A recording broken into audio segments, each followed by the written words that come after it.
just a moment, you'll hear James Stewart as the Six Shooter, just one of the many great stars brought to you Sundays on NBC. Every Sunday, hear Hume Cronin and Jessica Tandy in The Marriage, Sir Laurence Olivier on Theatre Royal, Lawrence Tibbett with the Golden Voices, Helen Hayes, Frederick March, Rex Harrison, and Lily Palmer on the NBC Star Playhouse. All of them heard only on NBC. James Stewart as the Six Shooter.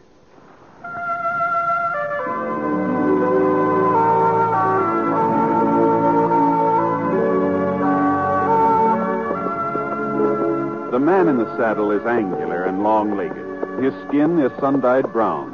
The gun in his holster is gray steel and rainbow mother of pearl, its handle unmarked. People call them both the Six Shooter.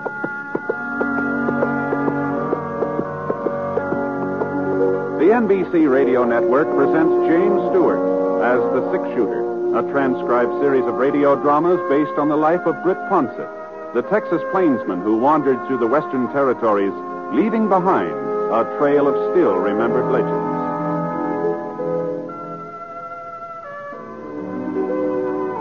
Now, in just a moment, immediately following this important announcement, you'll hear Act One of The Six Shooter. A lot of vacations start as a daydream and end as a daydream for lack of money. That need not happen to you. You can have extra money when you need it. Simply join the payroll savings plan for buying United States savings bonds. When your bonds mature, you'll get back $4 for every $3 you invest. And there's your extra money, your vacation, both guaranteed. Ask your employer about buying United States savings bonds through the payroll savings plan. Then join. Now, Act One of The Six Shooter, starring James Stewart.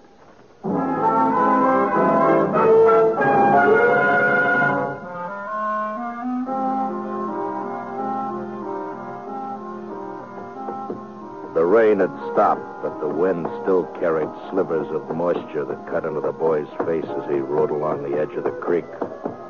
When he saw the yellow light from the back of the office, he pulled up and slid out of the saddle. Then tied a wet bandana under his eyes and walked slowly, quietly to the door. All right. Put him up over your heads. Reach. What's that? Way up, both of you. Stay away from that shotgun. Now, look here, young fella. You, get over to the safe. Better hurry it up, mister. Open it. I said open it. That's better. Now, toss me that sack. Okay. Don't try to follow. Thanks a lot. I see you. You dirty young. I'll show you. I'll show you. Rotten little...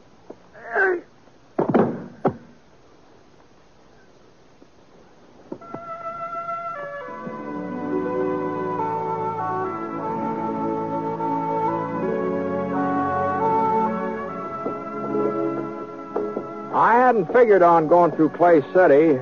It was an hour out of my way, and I was already a day late to the Jefferson Ranch where I'd signed up for the roundup, but Scar started limping from a loose shoe, and I didn't have much choice.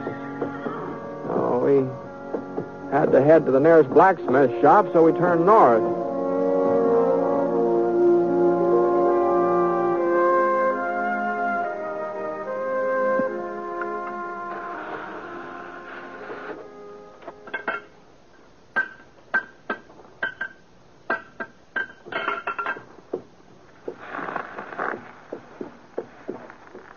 Mister.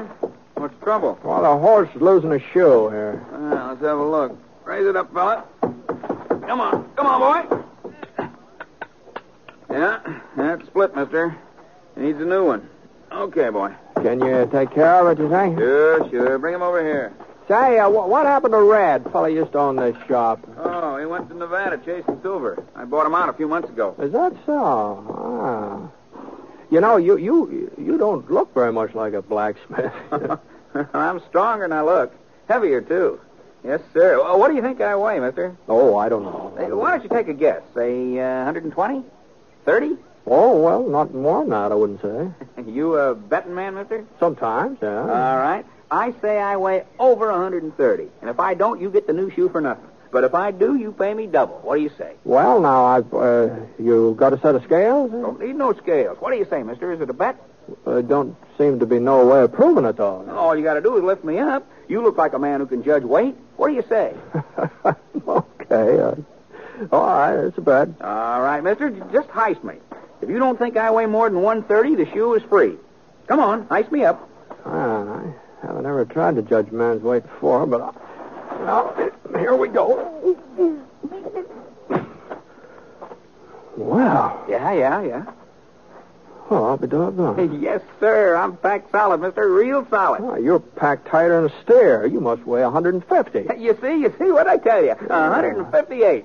Horseshoe's going to cost you money, mister. But you ain't the only one. Ever since I bought the shop, there ain't been a stranger come through Clay City but what he paid double for his first horseshoe.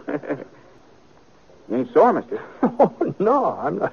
That's a fair bet. Sure it was. I told you I was heavier than I look. That's what folks call me, Heavy Norden. My real name's George, but everybody calls me Heavy. What's your name, mister? Ponsett, Britt Ponsett.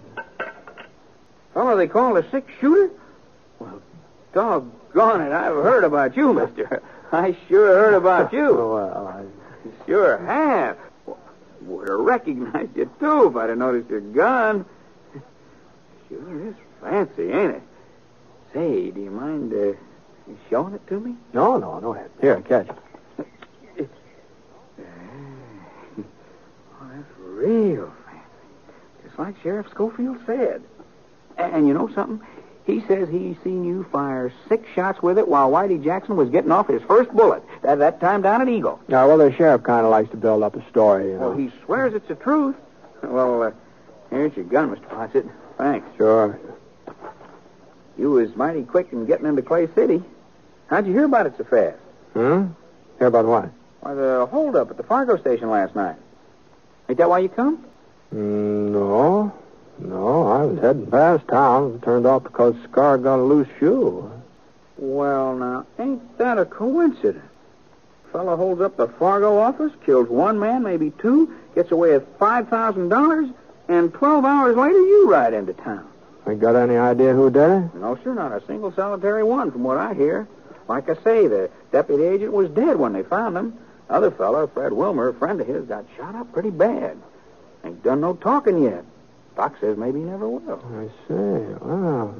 Does Sheriff Scofield take out a posse? Nope, ain't nobody to go. Most of the men signed up for the Jefferson Roundup. Left town day before yesterday. Here's the Jefferson Ranch paying good money this year. Mm-hmm. You seen the sheriff this morning? No, not lately. He might be over to his office. You could try there. Yeah, I think I'll walk down there while you're fixing up Scar. Sure, Mr. Fawcett. Darn good idea. Sheriff Schofield will be real glad to see you.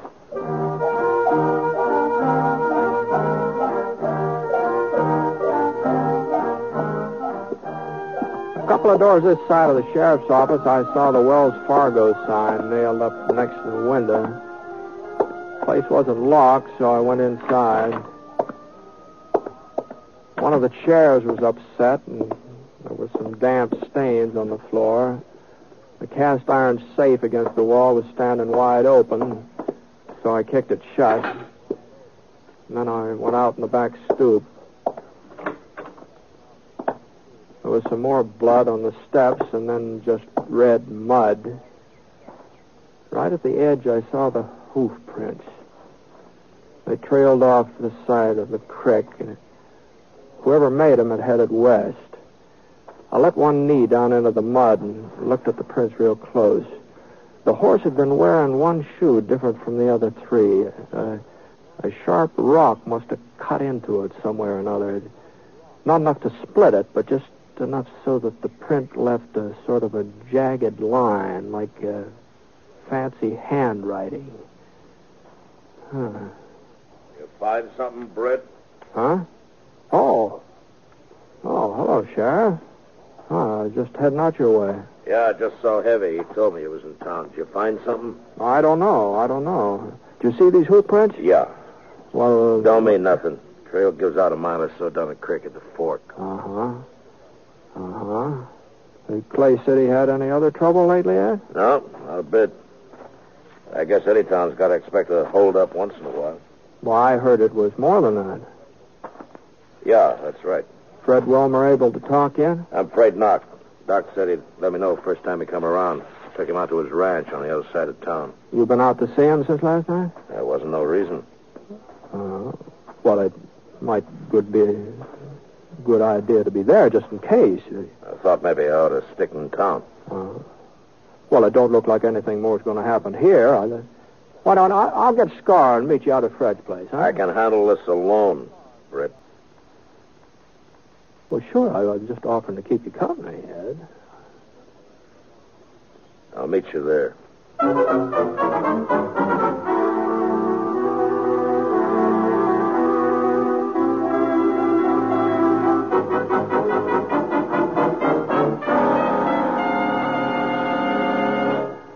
Well, he's all fixed up, Mr. Ponset.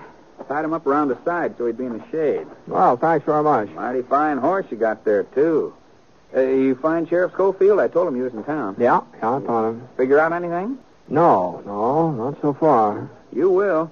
Sheriff's a good man. You and him together, you'll get whoever done it. Maybe.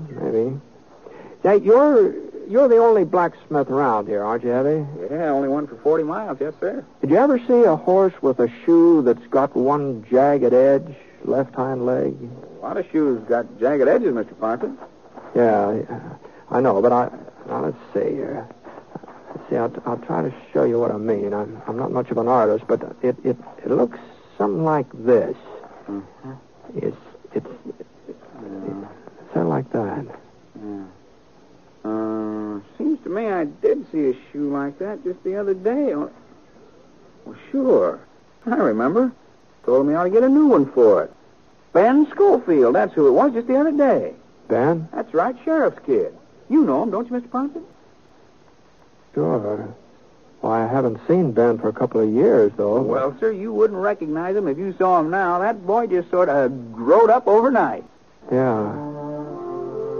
Yeah, I guess he has.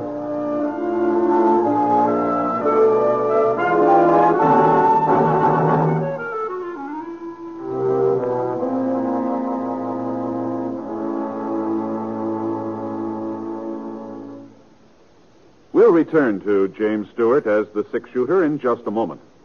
Here's a reminder about some of the wonderful entertainment that's yours for the listening each Wednesday evening on the NBC radio network.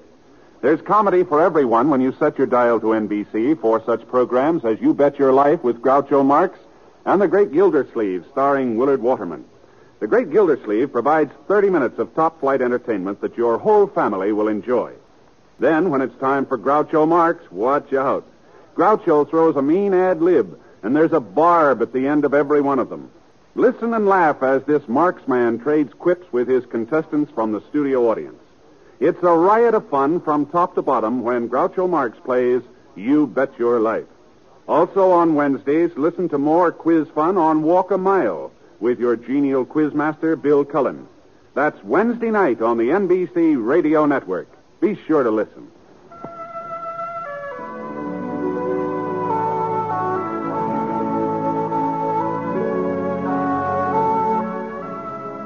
Now, Act 2 of The Six Shooter, starring James Stewart as Britt Ponset.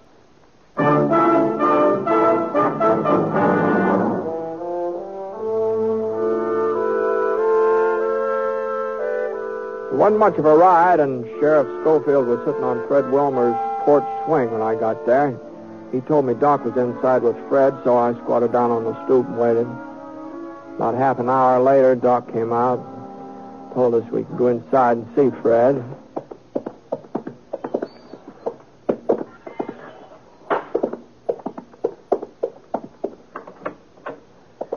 Fred was lying on a cot, breathing hard. The white cloth across his chest was stained pink, and his voice sounded like it was full of air. We was just sitting talking, Sam and me. Didn't hear the back door open. Must have left it unlocked.